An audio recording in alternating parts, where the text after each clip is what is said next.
What's going on, guys? Welcome back again to our GCSE Psychology journey, continuing with our content for paper 2, and today we're going to be looking at crowd and collective behaviour.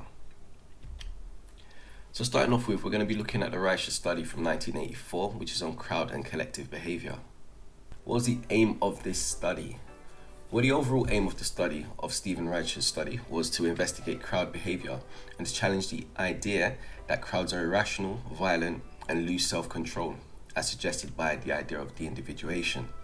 He wanted to show that crowd behaviour is meaningful and guided by social identity. What was his method? So the type of study, it was a field study. Reicher studied the St. Paul's riots in Bristol of 1980. You guys can YouTube that. He used multiple sources of data, including police reports, interviews with 20 local residents, media reports, and personal accounts from people involved in the riots themselves. Reicher analysed how different groups within the crowd behaved and who they targeted. What were the results? According to Reicher, the crowd did not behave randomly or irrationally. Violence was mainly directed at symbols of authority, people such as the police, and also property associated with them, like police cars and police stations. Local community buildings and residential homes were not attacked. The crowd shared a common social identity as members of the St. Paul's community who felt unfairly treated by the police. So to evaluate, what are some of the strengths of this study? It has high levels of ecological validity because it was a real-life event.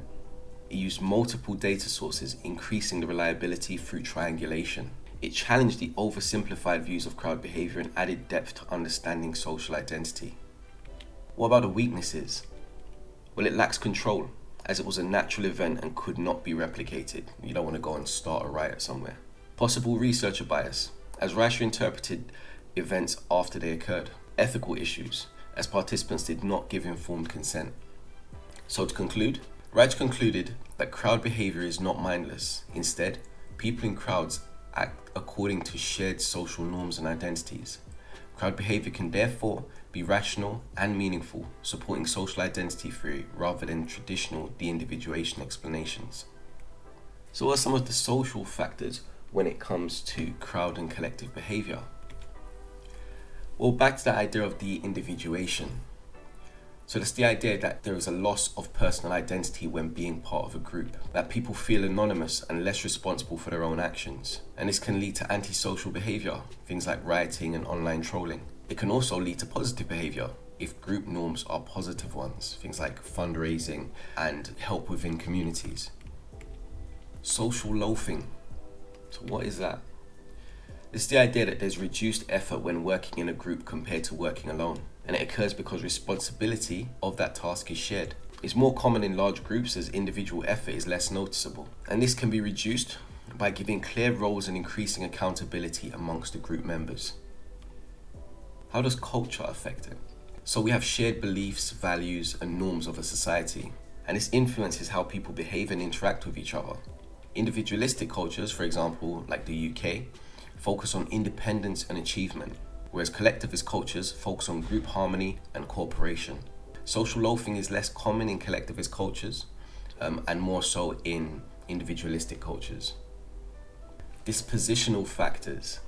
So dispositional factors are internal characteristics of an individual that influence behaviours such as personality, attitudes, and even genetics. So personality.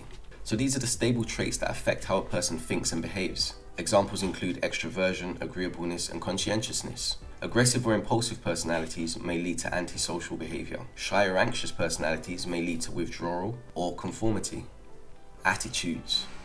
Learned beliefs and opinions about people or situations. Attitudes influence how individuals behave towards others. Positive attitudes can lead to helpful or cooperative behaviour, whereas negative attitudes can lead to prejudice or discrimination. Alright guys, hopefully this gives you a better understanding of crowd and collective behaviours. We looked at an interesting case study there.